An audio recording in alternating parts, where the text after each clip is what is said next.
Bonjour à tous. Je ne sais pas si vous m'entendez, je pense que c'est bon.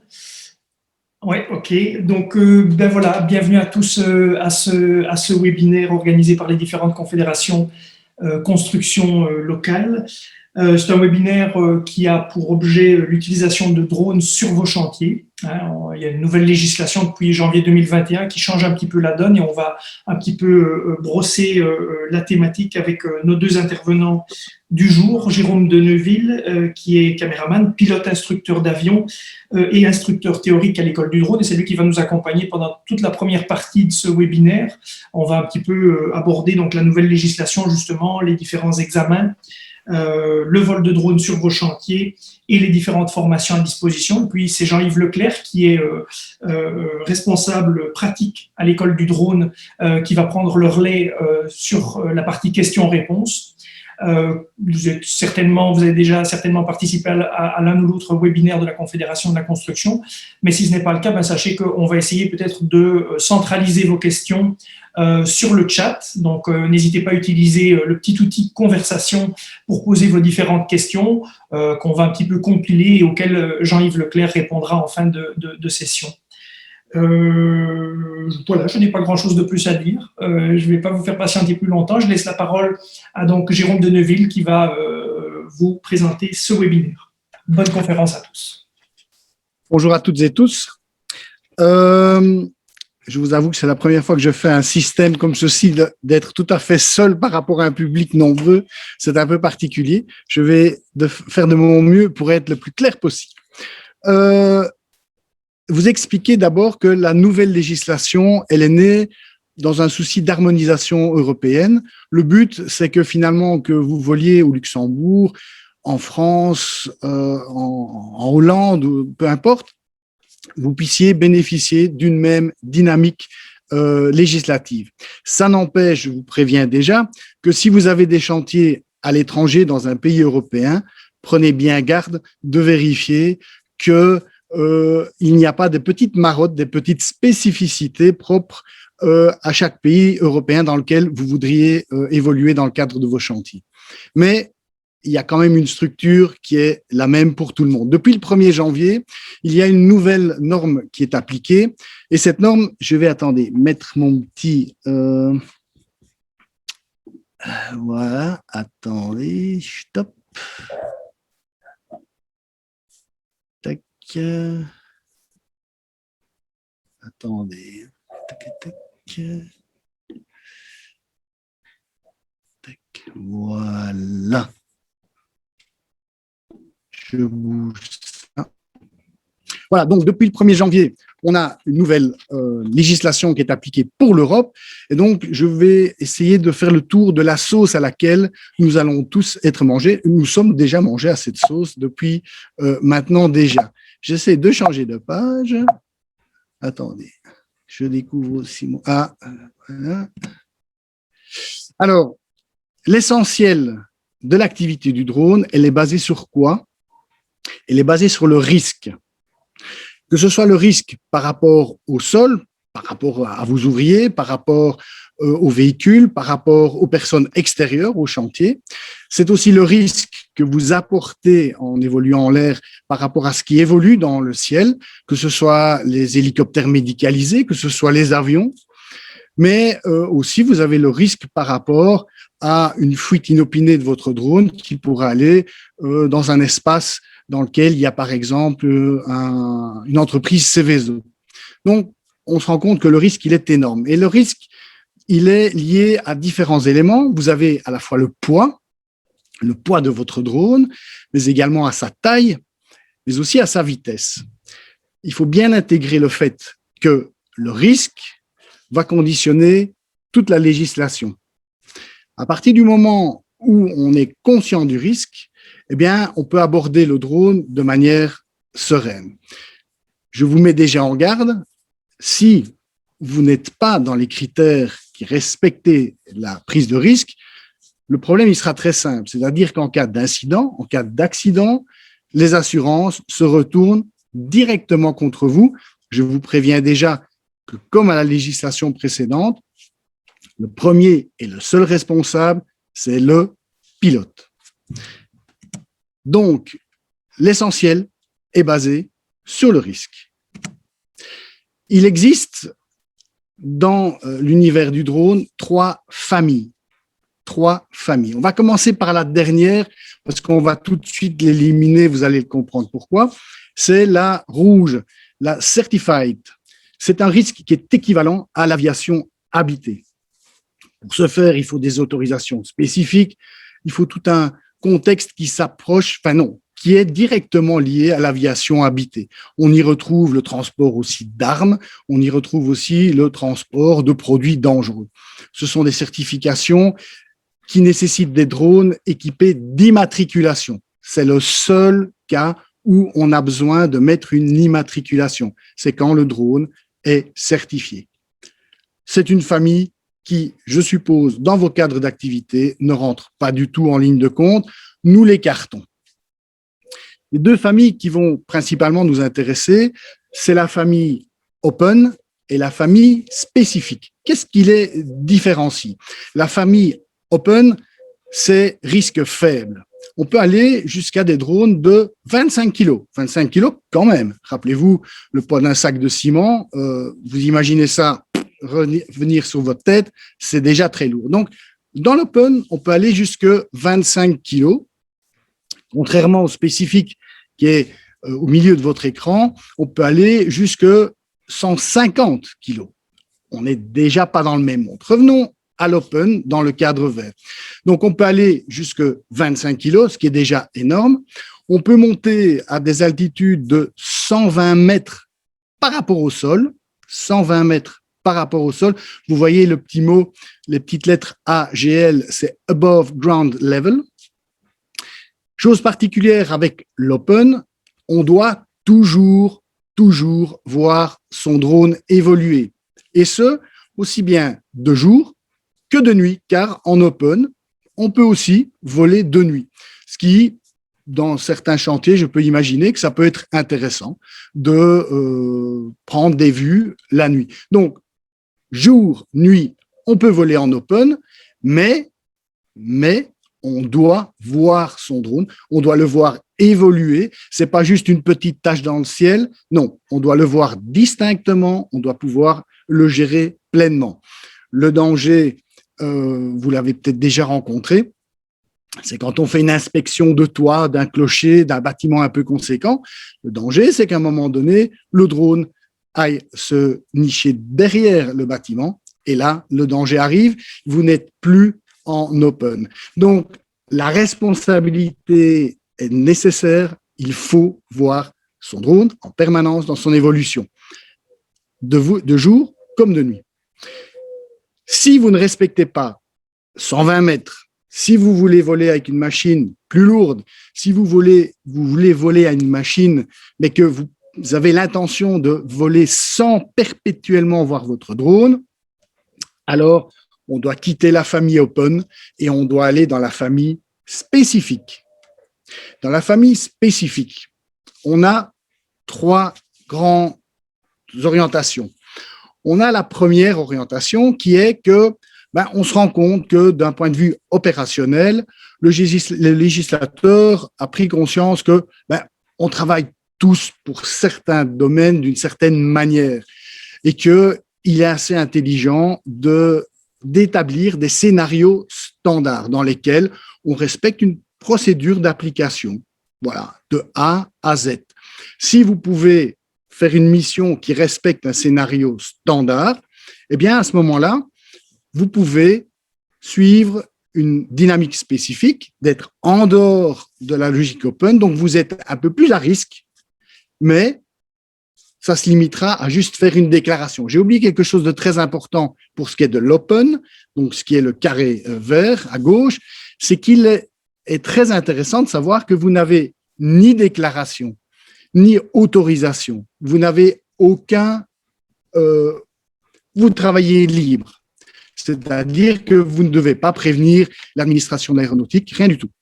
En Open, vous êtes tranquille, à l'exception des zones dans lesquelles vous avez un aéroport, vous avez différents endroits en Belgique. Mais suivant l'endroit dans lequel vous êtes dans l'aéroport, enfin dans l'espace aérien de l'aéroport, vous avez des délais d'appel. Donc, ça peut aller de 3 heures à plusieurs jours. Mais retenons surtout qu'en open, si vous avez un chantier dans lequel vous respectez les règles qu'on a vues ici, eh bien, il n'y a pas de déclaration à faire, il n'y a pas d'autorisation à attendre, c'est léger, c'est très facile, c'est très confortable. Ce qui n'est pas le cas pour le spécifique. Donc, je reviens, le standard, c'est-à-dire que vous faites une mission avec votre drone qui est plus à risque que l'open, c'est pour ça que vous êtes en spécifique, et vous devez à ce moment-là, quand vous respectez une procédure standard, faire au moins une déclaration. Vous dites, voilà, je fais la mission.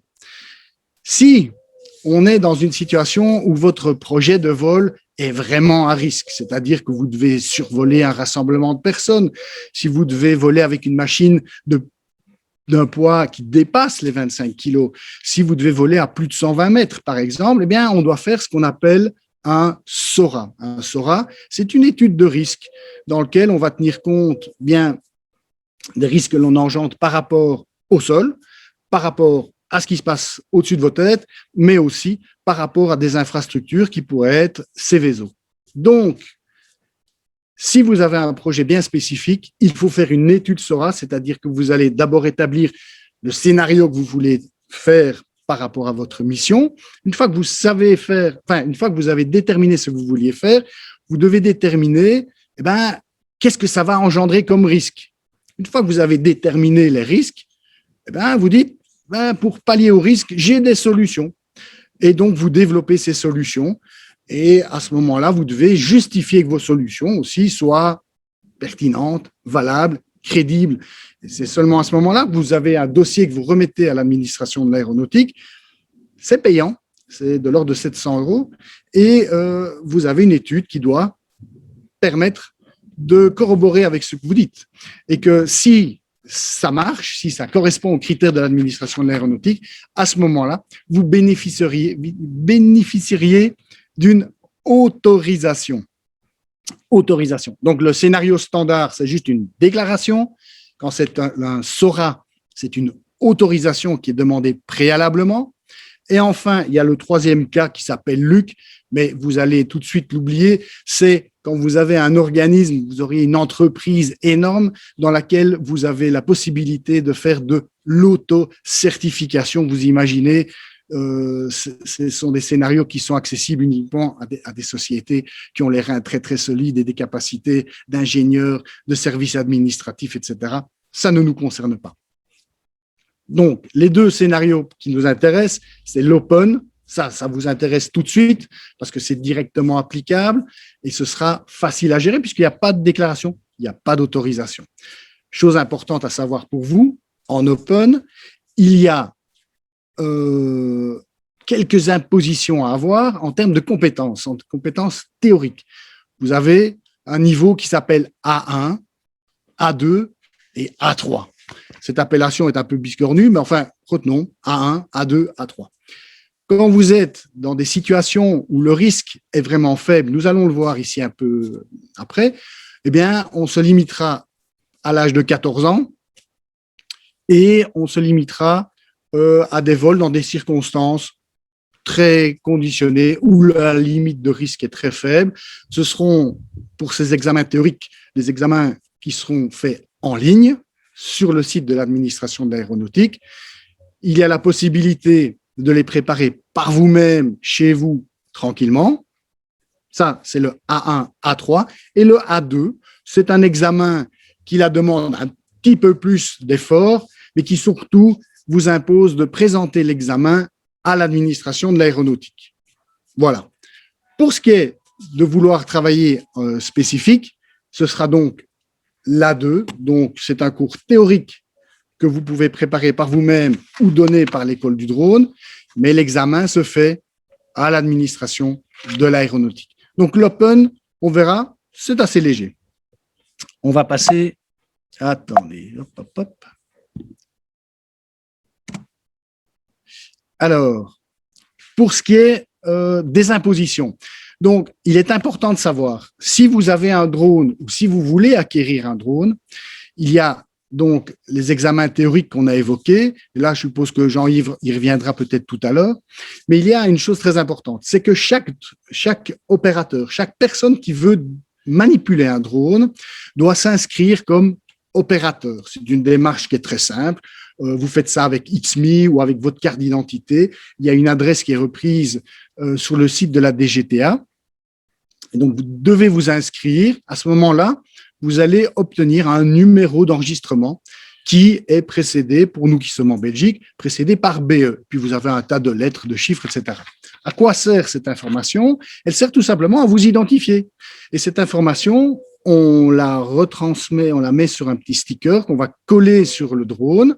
Le but étant que si votre drone disparaît, si votre drone est impliqué dans un accident ou dans un incident, eh bien, on reprend le drone, on voit l'immatriculation, enfin, ce n'est pas une immatriculation, c'est votre identification. Et donc, très vite, on sait dire, ah, c'est monsieur un tel ou madame une telle. Donc, chose obligatoire, vous devez vous inscrire comme opérateur. C'est une démarche très simple, c'est gratuit. Vous aurez donc un petit numéro. Vous le faites dans le pays dans lequel vous habitez. Nous sommes en Belgique, nous le faisons en Belgique. Si vous êtes portugais, vous allez à l'administration portugaise et vous avez le petit sticker qui sera valable pour tous les pays européens. On ne le fait qu'une fois, par personne, et dans le pays dans lequel on habite. Ce qui est un peu différent si vous avez une société de drones, où là, on va plutôt privilégier la démarche d'où est l'activité principale. Donc, il y a des petites nuances pour dire le lieu principal. Voilà. Donc, la personne morale, c'est le principal lieu d'affaires qui va conditionner le choix de l'identification. Donc, on ne s'enregistre qu'une fois et dans le pays dans lequel on habite.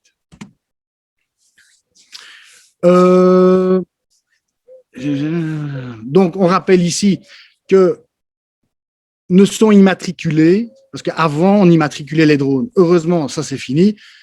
Il n'y a que pour les certifiés, mais je vous l'ai dit, les certifiés, c'est vraiment le vol comparable au vol habité. Pour ce qui est de l'open et du spécifique, pas d'immatriculation. Vous avez juste votre numéro d'identification. Alors, on rappelle, la catégorie Open permet l'utilisation du drone sans devoir demander une autorisation de vol. Les opérateurs doivent être enregistrés, on l'a dit. Il y a une petite exception, je vous l'ai dit ici, c'est quand vous avez un drone de moins de 250 grammes, mais attention, sans caméra. Et si ce drone de moins de 250 grammes est sans caméra, eh bien, vous n'avez pas besoin de vous enregistrer. On considère que c'est un jouet et que, bon, on ne va pas faire perdre du temps à l'administration par rapport à ça. On rappelle que le vol est à vue, donc ça s'appelle VLOS, Visual Line of Sight. Très important, je le répète, en permanence, voir son drone dans son évolution. L'idée n'est pas de voir un petit point à l'horizon. Il n'est pas question non plus d'utiliser une paire de jumelles pour essayer de dire hey, « attention, ça va, je gère mon drone ». Non, vous ne gérez rien du tout en open comme ça. Le seul moment où vous pourriez utiliser une paire de jumelles, c'est un copain à côté de vous qui dit « écoute, mon ami, je crois que ton drone, il a été planté dans cet arbre-là, je le vois ». Autrement, on ne dirige pas son drone au travers de jumelles, à travers l'aide de quelqu'un qui vous guiderait avec des jumelles. Hors de question. Encore une fois, si on détermine que c'est le cas, eh bien, les assurances, je pense que ce n'est pas à vous que je dois le dire, elles seront intraitables. Et dans le milieu du drone, on a vite fait de faire des incidents, des accidents. Je vais vous donner un petit exemple. J'ai des amis qui faisaient des images par rapport à un petit clocher sympathique et un beau petit vitrail. Eh bien, le vitrail a du plomb, il y a eu des parasites, et le drone, qu'est-ce qu'il a fait? Il a fait un tout droit dans le vitrail. Pas de mort, pas de blessés, mais en termes d'assurance, il faut s'expliquer, et on se rend vite compte que les choses deviennent très compliquées, et que si on n'est pas en ordre, si on arrive à se rendre compte que, en fait, tu ne voyais pas ton drone à ce moment-là. Voilà, l'affaire est vite faite. Petit détail, le vol de nuit.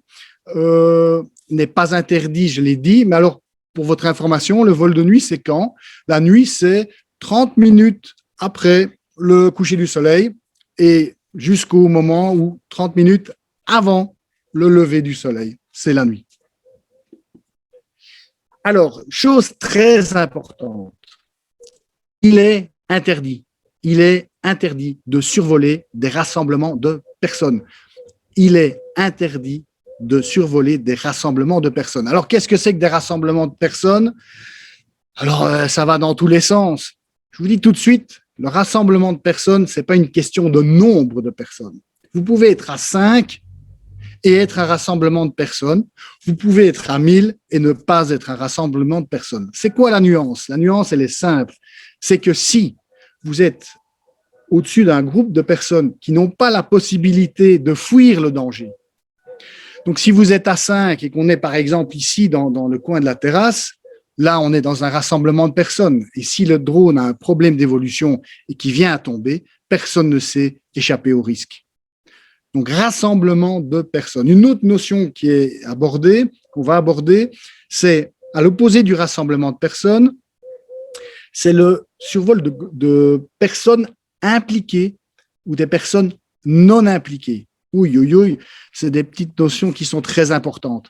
Quand on dit une personne qui est impliquée, ça veut dire que si vous, dans votre chantier, vous décidez de faire des images avec votre drone et que vous décidez de voir l'évolution d'une grue, de voir éventuellement des ouvriers qui évoluent en dessous, etc. Attention, parce que il faut que toutes ces personnes soient briefées. Pas juste dire, dites les gars, je vais faire un vol en drone, hein, ça va? Non. Vous devez impliquer tout le monde de manière responsable. Tout le monde doit être conscient de, oula, c'est quoi? Qu'est-ce que tu vas faire? Comment tu vas évoluer? Mettre en garde chaque personne du risque encouru. C'est très important. Et là, on parle de personnes impliquées. Sinon, ce sont des personnes non impliquées. On le verra ici un peu plus loin. Ça fait une très grosse nuance en termes de ce que l'on peut survoler ou pas survoler. Je vous rappelle que c'est écrit en jaune ici en dessous. Il est interdit de survoler des rassemblements de personnes. C'est en open, c'est interdit, clair et net. Alors, l'altitude maximale, je le rappelle, 120 mètres par rapport au niveau du sol. Maintenant, c'est la hauteur maximale. Mais vous allez vous rendre compte qu'en étudiant, en préparant vos vols, il y a des endroits dans les espaces aériens d'aéroport où là, on vous dit, oui, 120 mètres, mais ça dépend où. Donc, il faudra être très attentif à l'endroit dans lequel on évolue. Donc, tout est une question de risque, on l'a dit tout à l'heure, et donc le poids intervient. Et donc, suivant le poids, on a plus ou moins de risques. Et donc, on a des valeurs qui sont reprises dans la nouvelle législation, qui sont moins de 250 grammes, moins de 900 grammes, moins de 4 kilos, moins de 25 kilos, et on a l'aéromodèle. L'aéromodélisme, c'est aussi moins de 25 kilos. Je vous invite à mettre ça de côté, parce que c'est l'aéromodélisme, c'est pas la famille dans laquelle on travaille, nous, maintenant, nous, c'est le drone. Alors, première remarque, vous voyez chaque fois que c'est moins, et c'est pas moins et égal, c'est moins. Alors, le poids, c'est quoi? Quand on vous donne un poids de drone, on vous dit c'est le poids maximum au décollage. Poids maximum au décollage. Ça veut dire quoi? Alors, j'ai ici une petite machine, c'est le drone mini. Celui-ci, on m'affiche, je ne sais pas si ça se lit ou pas. Voilà, je ne sais pas si c'est lisible. On dit le drone est fait 249 grammes. 249 grammes. Alors, vous vous dites très légitimement, et là, Jérôme me parle du jouet. Donc, je suis dans la famille de moins de 250 grammes. Faux. Pourquoi c'est faux? Parce que DJI, en me mettant cette information-là, elle n'est pas tout à fait honnête. C'est-à-dire que ce n'est pas le poids maximum au décollage. Le poids maximum au décollage, ça veut dire qu'en fait, ce drone, on peut rajouter des accessoires. Et donc, entre autres, je ne sais pas si vous le voyez, j'ai mis un petit filtre gris neutre, qui est très intéressant pour faire de bonnes prises de vue. Mais on peut rajouter à cette machine des protections d'hélice. Et tout ça, ça fait des grammes. Ça fait des grammes pour le filtre, ça fait des grammes pour la protection. Ah ouais, mais on n'est plus à 249 grammes. On dépasse allègrement les 249 grammes. Donc, naïvement, on se dit, bah, ça va, j'ai un 249 grammes, je suis tranquille, je suis dans la toute petite famille de 250 grammes, je ne suis pas à risque. Méfiez-vous, c'est faux, puisque ce drone, son poids maximum au décollage est supérieur à 249 grammes. Donc, on n'est pas du tout dans la famille de moins de 250 grammes, mais on est dans la famille de moins de 900 grammes. Et on va le voir plus loin, ça conditionne les règlements et les autorisations. Puisque je vous le rappelle, le danger vient entre autres du poids. Et donc 250 grammes, 900 grammes, 4 kilos, 25 kilos. Et dans chaque cas, c'est juste le poids inférieur. Alors, ici, je vous ai bazardé les poids.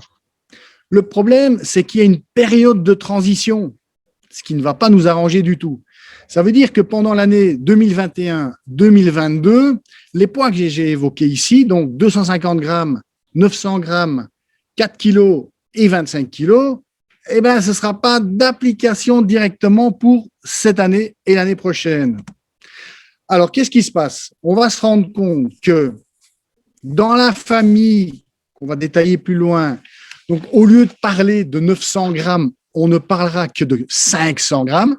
Donc, il faut bien le garder à l'esprit. Que dans la famille où on pouvait aller jusqu'à 4 kilos, attention, on ne peut aller que jusqu'à 2 kilos pour bénéficier des mêmes avantages. Il y a juste pour la troisième catégorie des 25 kilos où là, vous allez comprendre pourquoi tout à l'heure, on ne change pas la donne. Mais attention, on a une période transitoire qui fait que les drones que l'on a maintenant, en l'occurrence, par exemple, celui-ci, eh bien, tous les drones que l'on a maintenant ne sont pas équipés d'un label CE.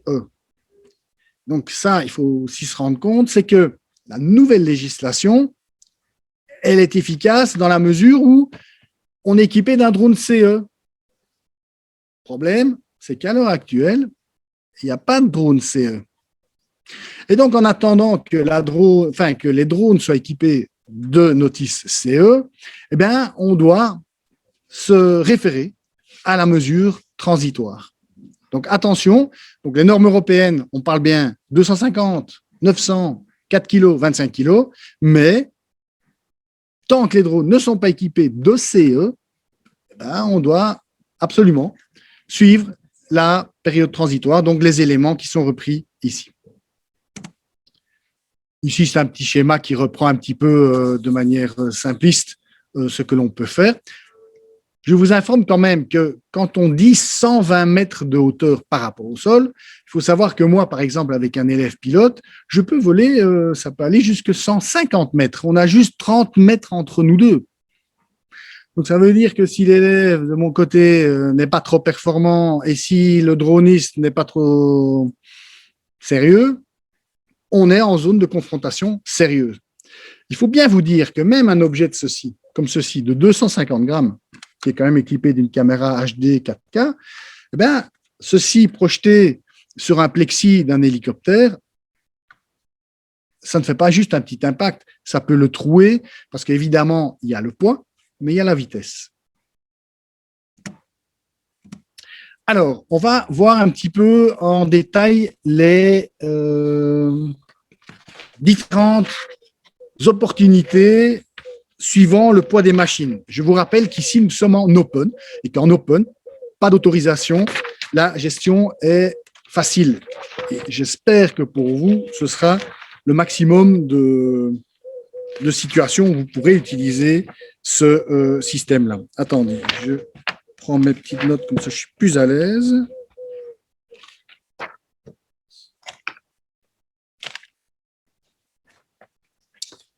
Alors, moins de 250 grammes, donc c'est malheureusement un peu plus que ceci. Enfin, c'est un peu moins que ceci. Donc, je vous rappelle que ceci, malheureusement, c'est le Mini Mavic 1. Il va faire partie de la famille des moins de 900 grammes. Quand c'est moins de 250 grammes, maintenant les innovations, la technologie va peut-être faire qu'on va avoir des drones de moins de 250 grammes avec des caméras, rien n'est surprenant. Possibilité de survoler des personnes non impliquées. Donc je vous rappelle, non impliquées, ça veut dire que on n'a rien dit à personne. Il y a les copains qui coulent un béton, il y en a qui sont en train de faire des ferraillages, on passe au-dessus, moins de 250 grammes, pas de problème. Pour piloter ça, bon, je l'évoque, mais il n'y a pas d'âge minimum, on passe. On vous demande juste la connaissance du manuel d'utilisateur, ça peut aller. Il n'y a pas de training obligatoire. Et donc, on se rend compte que les risques sont vraiment quasi nuls, hein, on est assez d'accord. Maintenant, à l'heure actuelle, je ne connais pas de drone de moins de 250 grammes équipé d'une caméra. Alors, ce qui est quand même la machine, la famille la plus courante, ce sera le moins de 900 grammes. Je vous rappelle que mon petit jouet ici, c'est 250 et des grammes. Donc, on est dans la famille de moins de 900 grammes. Donc, avec ceci, entre autres, et plus lourd, puisque moins de 900 grammes. Alors, on a le survol de personnes impliquées dans les opérations autorisées. Donc, je vous rappelle, si tout le monde est briefé, si y a une prise de responsabilisation générale et que ce soit clair, maintenant, soyons honnêtes, c'est toujours bon dans ces situations-là de faire signer un papier, de dire « Hé les gars, vous me signez que vous avez bien compris le briefing et que vous assumez bien la responsabilité. » Maintenant, vous allez me dire, Jérôme, tu es bien sympathique, mais dans le cadre d'un chantier, c'est peut-être un peu compliqué de faire le tour des gens et de dire, les gars, j'ai besoin d'une preuve comme quoi vous êtes impliqués. Donc là, il faut être conscient du risque. Vous pouvez voler au-dessus de gens impliqués, mais le risque est quand même là. Le tout, c'est de bien briefer, d'être responsable par rapport à la mission. Chose importante aussi, c'est que forcément, le fait d'impliquer les gens fait que votre mission, elle est bien cadrée, bien maîtrisée. Alors, on peut voler avec un petit peu moins de 900 grammes à proximité de personnes non impliquées. Donc, voilà, ça c'est autorisé. On peut venir près, très près, mais pas au-dessus. Donc, ça c'est important. Donc, si vous êtes au-dessus, là, on est à risque. Si vous venez près, voilà. Alors, on l'a bien dit, intentionnellement, on ne peut pas voler au-dessus des personnes non impliquées. L'âge minimum, c'est 14 ans en Belgique. Alors là, il y a un training en ligne. Donc, il y a le fameux examen donc, A1. Donc, on a examen catégorie A1, A3. Particularité, il y a le A2 qui est au milieu, qui n'est pas là. Il va venir après. C'est comme ça. Donc, A1, A3, c'est un examen que vous faites en ligne. Vous pouvez le passer autant de fois que vous voulez. Et les cours théoriques sont en ligne également. Alors, maintenant, on va passer dans la catégorie de moins de 4 kilos. Là, on a des machines plus conséquentes avec des capteurs, avec des caméras, avec des systèmes qui justifient le fait qu'on ait une machine plus lourde. Alors, il y a le respect de la règle 1.1. Ça, je vais vous le montrer, je vais vous l'expliquer après avec un petit schéma. Alors, ce qui est très important, c'est qu'on peut s'approcher des gens. On peut s'approcher des gens non impliqués, mais à une condition sine qua non, c'est qu'on ne peut pas s'approcher à plus de 5 mètres, enfin à moins de 5 mètres, pardon, à moins de 5 mètres, et que si vous prenez le groupe de personnes, vous prenez 5 mètres, de là, vous tirez une ficelle de 30 mètres. Et dans ces 30 mètres, vous pouvez évoluer, mais seulement à une vitesse lente de 3 mètres par seconde. Et vous devez être en mode automatique, vitesse lente du drone. Donc, quand vous êtes à 30 mètres, c'est petite vitesse lente. Il faut savoir que le temps de réaction d'un pilote, c'est, on considère, 2 secondes. Donc, si vous évoluez déjà à 2 mètres secondes, c'est déjà 4 mètres. 6 mètres, 10 mètres secondes, 10 mètres secondes, 10 mètres secondes, c'est 36 km/h. Ça va vous faire déjà 10 mètres secondes, mais ça vous fait déjà 20 mètres. Donc, on comprend bien que quand on évolue près de gens non impliqués, eh bien, quand on est à une distance de 30 mètres, c'est à pas d'homme, c'est relax. D'accord? Donc, pas de survol des personnes non impliquées, distance minimum 5 mètres. Alors là, par contre, on a un âge minimum de 16 ans. Okay, et là, on comprend pourquoi cette catégorie-là nécessite 16 ans. On a une machine lourde et on peut s'approcher très, très, très près des gens. Et on est en open. Alors là, training en ligne. Et on a surtout l'examen en ligne commun A1, A3. Et on a un examen complémentaire, le fameux A2. Et donc là, c'est un examen que vous présentez en vous rendant à l'administration de l'aéronautique. Donc là, c'est plus sérieux, c'est de l'ordre de 30 à 35 questions à choix multiples. Et pour ce qui est de la pratique, eh bien, une déclaration d'auto-entraînement pratique. Ce petit détail-là, je laisserai Jean-Yves vous les expliquer. Donc, la règle du 1-1.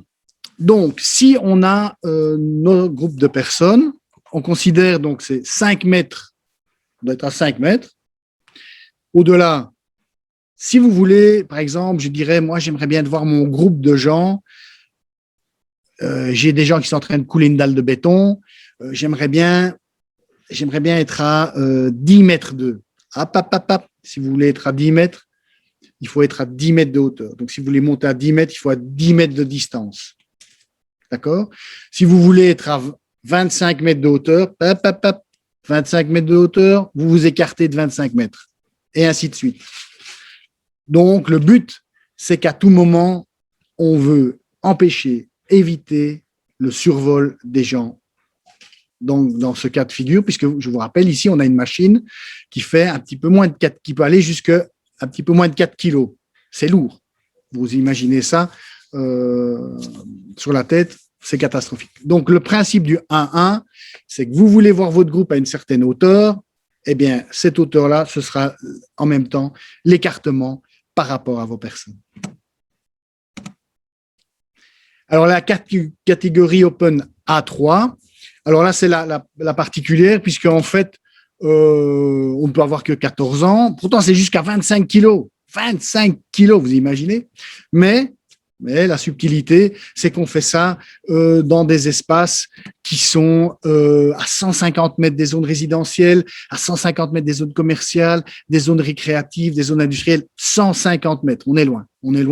On est à 30 personnes, 30 mètres minimum des personnes.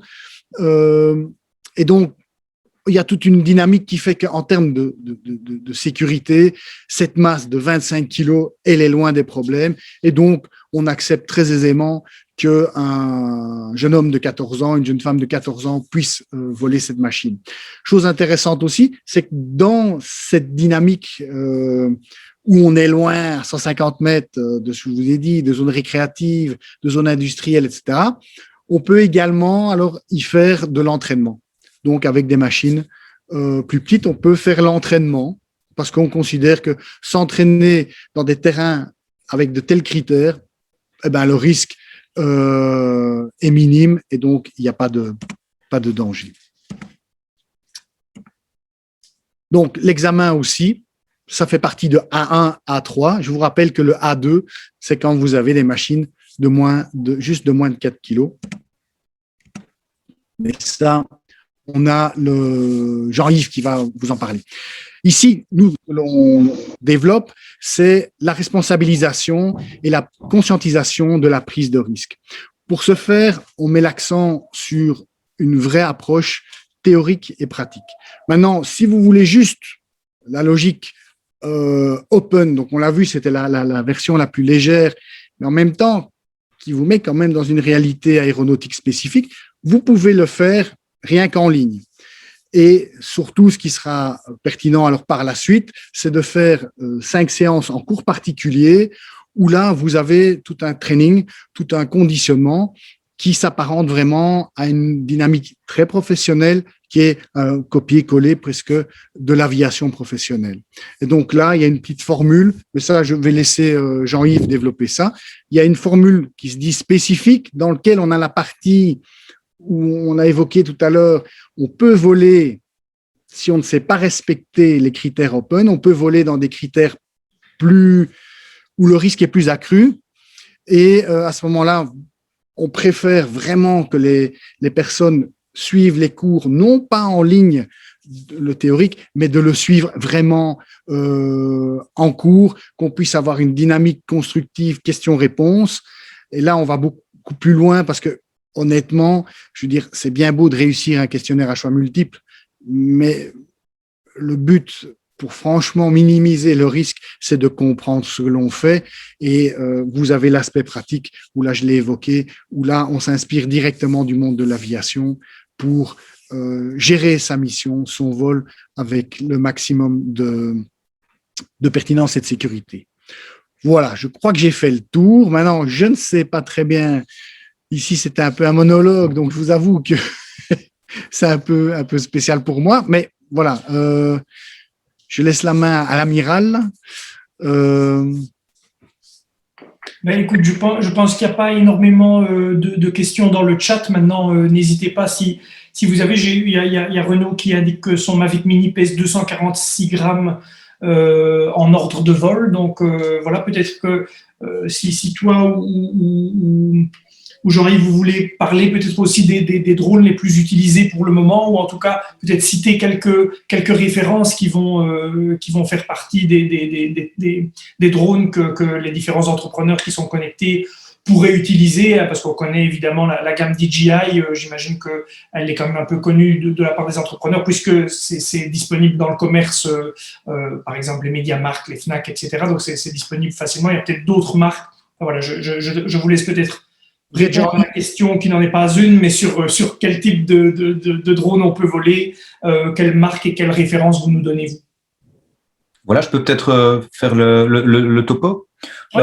Donc, effectivement, la gamme DJ est vraiment la gamme la plus courante. C'est la marque qui a à peu près 70% du marché mondial des drones qu'on utilise communément, donc des drones qui servent à la prise de vue et qui sont destinés au grand public, mais aussi aux professionnels.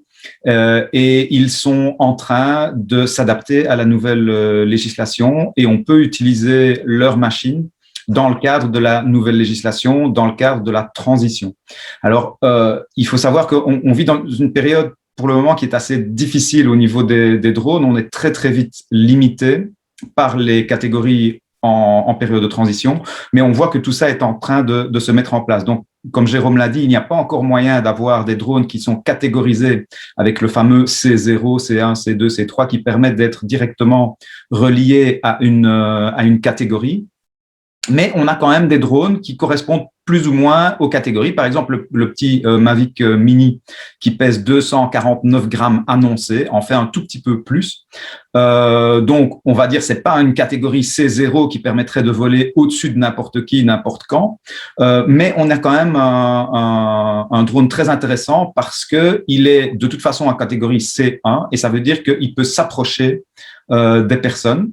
Sans les survoler intentionnellement, mais disons qu'on est quand même relativement libre de ses mouvements sur un chantier avec une machine pareille. Je dirais qu'un Mavic Mini, ce serait la machine qu'on utiliserait sur un chantier lorsqu'on est obligé de travailler alors que les ouvriers sont sur le chantier.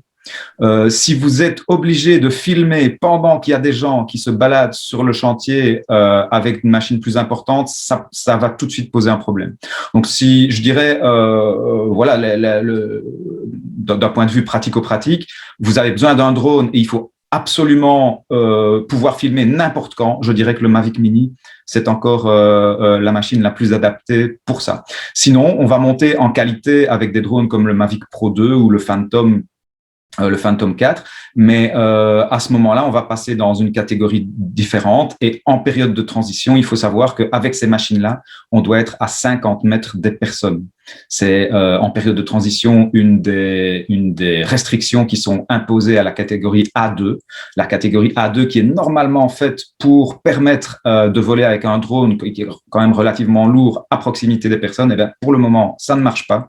Avec un drone non catégorisé, il doit rester à 50 mètres des personnes. Donc, si vous avez la possibilité de travailler sur un chantier arrêté, vous pouvez tout à fait utiliser un Phantom ou un Mavic Pro 2, ça va fonctionner. Si vous devez vraiment travailler n'importe quand, limitez-vous à un Mavic Mini qui ne représentera quasiment aucun risque par rapport aux ouvriers qui travaillent en dessous.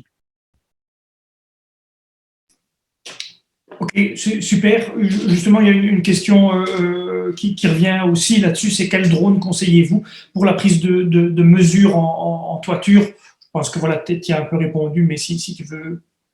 Donc, le problème auquel on va être confronté avec les grosses machines, comme je viens de le dire, que ce soit sur un chantier ou bien en toiture, n'importe où, c'est que c'est cette fameuse limite de 50 mètres par rapport aux personnes. C'est très difficile à gérer. Si la qualité des photos et des vidéos d'un Mavic Mini vous suffit, et c'est déjà pas mal du tout, hein, on a une machine qui fait du 4K, il faut quasiment être un spécialiste pour voir la différence avec les machines plus grosses. C'est une machine tout dernier cri.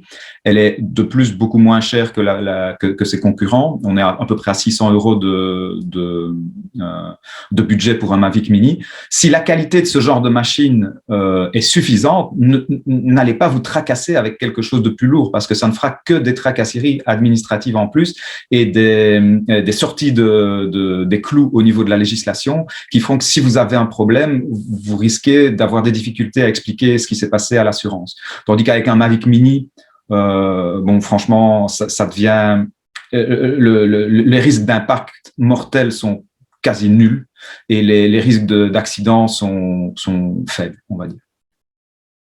Donc voilà, moi je vous propose le Mavic Mini 2 qui est une excellente machine et qui ne représente pas de gros problèmes de sécurité.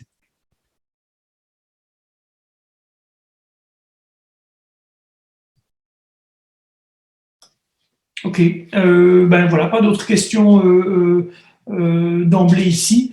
Peut-être voir un petit peu ce que vous proposez dans la formation pratique. Qu'est-ce que c'est en fait? Qu'est-ce qu'on apprend à faire dans le cadre d'une formation pratique qui peut être utile pour nous sécuriser sur un chantier quand on va justement, on prend l'exemple de la toiture, quand on va faire un survol de toiture, peut-être à 360 degrés autour de la toiture. Qu'est-ce que vous proposez dans une formation? Qu'est-ce que la formation pratique peut apporter?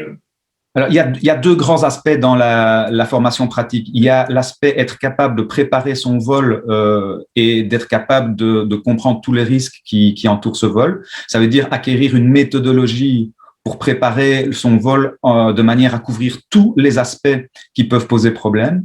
Et alors, il y a un deuxième aspect qui est l'habileté au pilotage. Parce que c'est bien beau d'avoir compris toute la législation et d'être quasiment un juriste en la matière. Si on n'est pas capable de coordonner un mouvement, ben on va quand même être très dangereux. Donc, nous passons beaucoup de temps à travailler des mouvements, dissocier les mouvements sur le stick droit et le stick gauche, faire des mouvements coordonnés, des cercles, des WIT, des point of interest, qui sont des cercles en conservant la caméra orientée vers le centre du cercle. Et on vous apprend vraiment à comprendre les difficultés que vous pouvez avoir au niveau de la coordination de votre machine, pour ne jamais avoir une machine qui est hors contrôle. Donc voilà, c'est les deux grands aspects. On a divisé notre formation en 5 leçons. C'est relativement beaucoup par rapport aux autres formations qui se donnent dans le même genre. On le fait exprès. C'est pour vous obliger à répéter beaucoup de fois les préparations de vol et les entraînements. Donc, on vous laisse du temps entre deux leçons. Et ce temps, eh bien, il doit être fait pour acquérir les connaissances, mais surtout les mettre en pratique et devenir capable de préparer un vol efficacement et rapidement. Et alors, tout simplement, de piloter votre drone et de travailler les exercices qu'on voit à l'école pour que vous deveniez, au bout d'un mois et demi à peu près, c'est à peu près ce que prend une formation, vu qu'on a 5 fois un cours par semaine. Au bout d'un mois et demi, vous devez être capable de gérer la machine ou au minimum de comprendre où sont vos limites et ce qu'il ne faut pas faire quand vous partez en mission. On a une question qui arrive concernant les assurances, où s'assurer, comment s'assurer. Et puis moi, je vais même un peu la pousser plus. Qu'est-ce que ça peut coûter une assurance pour, disons, alors partons sur disons, la gamme des Mavic, peut-être le Mavic 2 ou le Mavic Mini. Qu'est-ce que ça coûte à peu près une assurance pour l'exploitation d'un drone? Je vais peut-être pas m'aventurer sur les prix des assurances parce que ça peut varier très fort. Ce que je peux vous dire, c'est que en dessous de 20 kilos, quand le drone pèse moins de 20 kilos, vous avez uniquement besoin d'une assurance responsabilité civile. Vous n'avez pas besoin d'avoir une assurance spéciale aviation. Si vous dépassez un drone de 20 kilos, ce qui est très rare, hein, normalement, vous n'aurez jamais besoin d'un drone de plus de 20 kilos. Mais à ce moment-là, si vous avez un drone de plus de 20 kilos, il faut vous assurer chez quelqu'un qui est spécialiste en la matière et qui va vous proposer une assurance dédiée au drone. Sinon, si vous faites le drone si vous faites du drone pour le loisir, vous en parlez tout simplement à votre assureur. Vous dites que vous pilotez pour le loisir une machine de moins de 20 kilos et s'il est au fait de la situation, il peut vous proposer un produit ou tout simplement vous dire, écoutez, c'est couvert par votre assurance RC familiale. Si vous l'utilisez, évidemment, c'est de ça qu'on parle pour le moment, l'utilisez sur vos chantiers, vous avez besoin d'une RC professionnelle. Donc, vous en parlez à votre assureur, vous lui expliquez la situation, vous dites, voilà, maintenant, on utilise des drones dans le cadre de notre chantier. Ils font moins de 20 kilos. Donc, c'est avec votre assureur habituel que vous vous arrangez pour soit il vous recalcule une prime, soit, à mon avis, ça va tout simplement être repris dans votre assurance globale RC professionnelle. Je ne vois pas d'autres questions, mais j'en pose une en amont. Ah voilà, il y a Jérôme qui veut intervenir. Oui, c'est juste par rapport aux assurances. Donc, moi, j'avais approché un bureau d'assurance et qui m'a vraiment bien dit qu'il est essentiel de bien discuter avec son assureur. Ce n'est pas une assurance anodine. En fait, on est plus dans le cas par cas parce que suivant le poids de la machine, suivant le type de mission, il est très important de lire les petites lignes. Parce que malheureusement, dans ce domaine qui est nouveau, les assurances, certes, elles existent, mais il y a des petits paquets surprises. Et honnêtement, quand vous commencez à faire attention aux petites lignes, c'est intéressant de tanner votre assureur et de bien vous assurer que pour ce que vous faites avec la machine que vous avez, vous êtes en ordre. Et donc, c'est clair, moi, c'était le maître mot de l'assureur, c'était tanner votre assureur pour que vous soyez convaincu que votre assurance professionnelle avec votre drone soit claire et limpide. Il faut vous dire que l'objet est petit, hein, je vous rappelle, voilà, on a des petites choses comme ceci, mais si vous prenez simplement l'hélice, ici on a, ce sont des lames de rasoir. Si vous prenez ça, vous pouvez crever l'œil de quelqu'un. Vous imaginez qu'en termes d'assurance, on parle d'une machine de 250 grammes, mais qui peut faire des dégâts qui sont énormes. Et donc, il ne faut pas badiner et surtout pas essayer de faire des petites économies là-dessus parce qu'il y a un petit paquet surprise, c'est que les assurances, vous les connaissez aussi bien que moi, si elles peuvent se débiner, elles le feront. Et donc, il est important que par rapport à l'assurance, ce soit clair et qu'à partir du moment où vous dites maintenant je démarre mon drone, je filme mon toit par exemple, eh bien vous êtes le cœur léger. Et ça c'est vraiment très important et je vous invite à vraiment tanner votre assureur et être certain que tout soit en ordre. Alors maintenant, il y a donc, comme je vous ai dit, pour les drones de plus de 20 kilos, mais si vous vouliez par exemple prendre contact directement avec un assureur spécialisé là-dedans, ça existe. Hein. Donc, nous, on travaille avec Gallagher à l'école du drone.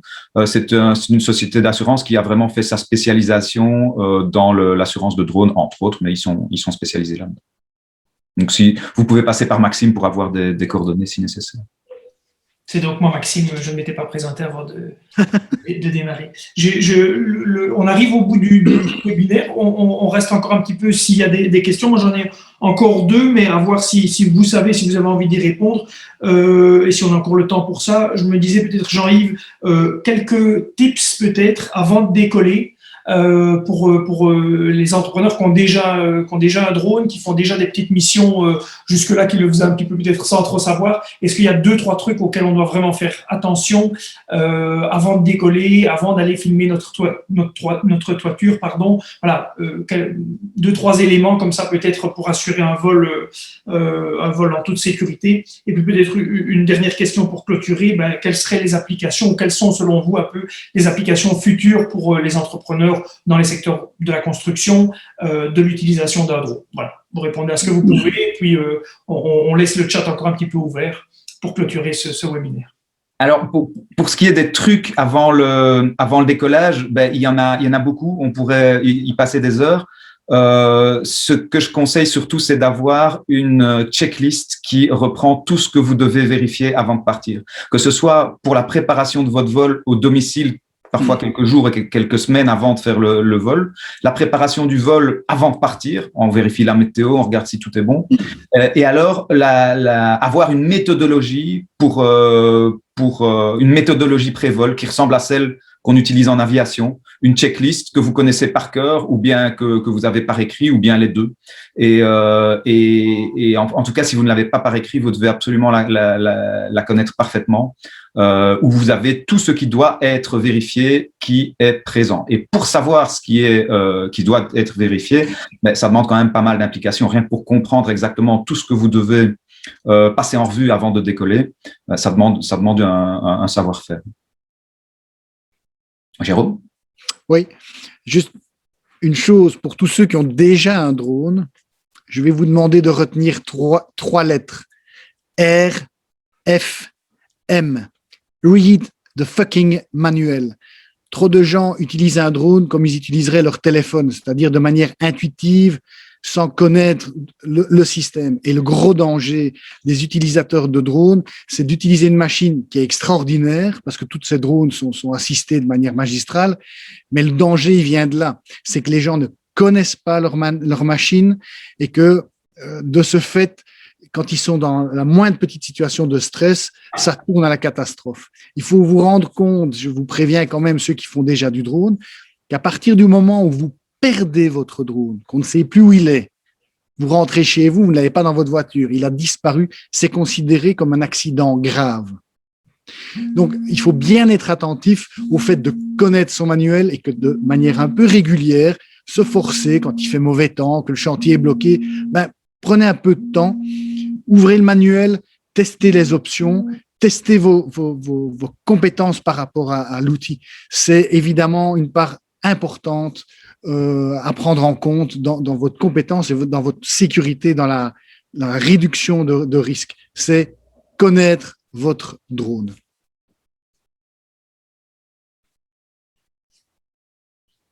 RFM. Maxime, tu avais posé une question à laquelle je n'ai pas répondu, je ne me souviens plus. C'était, oui, peut-être juste pour clôturer, de voir un petit peu si, selon vous, allez, on se projette dans quelques années ou on se projette déjà dans un futur présent. Quelles seront les applications, ou quelles sont les applications auxquelles on ne pense pas forcément du drone dans la vie des entrepreneurs, des secteurs de la construction et peut-être plus largement, mais je veux dire en tout cas chez nous pour la construction. Ouais, là, je pense que je suis pas vraiment assez spécialisé dans le domaine pour ce faire. En tout cas, je vais plutôt vous parler des outils qu'on utilise actuellement. Il y a tout ce qui concerne évidemment la promotion avec la photo, la vidéo. Il y a la combinaison de photographie pour faire un fichier 3D qui est la photogrammétrie. Donc, on va tourner autour d'un chantier, par exemple, faire énormément de photographies et les combiner en un fichier 3D à partir duquel vous allez pouvoir prendre des mesures. Par exemple, si vous avez des volumes à calculer, des distances, eh bien, vous allez avoir un environnement virtuel qui représente exactement votre chantier. À part ça, on peut de plus en plus utiliser des scanners sur les drones qui vous permettent donc d'avoir un scan de tout votre environnement et de sortir des pièces en 3D ou carrément tout votre environnement. Donc ça ne se limite pas uniquement à la photo et à la vidéo, on a de plus en plus d'interactions entre le drone et les environnements virtuels en 3D.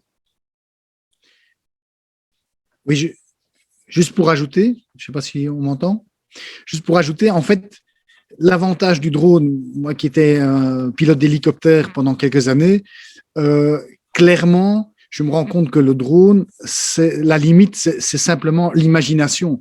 Donc, je pense que parmi vous, il y a peut-être des gens qui ont des soucis spécifiques par rapport à des chantiers et que peut-être le drone peut être un outil et que, en fait, c'est à vous aussi d'imaginer peut-être des futurs avec le drone. Et je pense que c'est ça l'avantage du drone, c'est que la porte est ouverte à l'imagination et à la créativité. Allez, c'est un beau mot de la fin, je pense.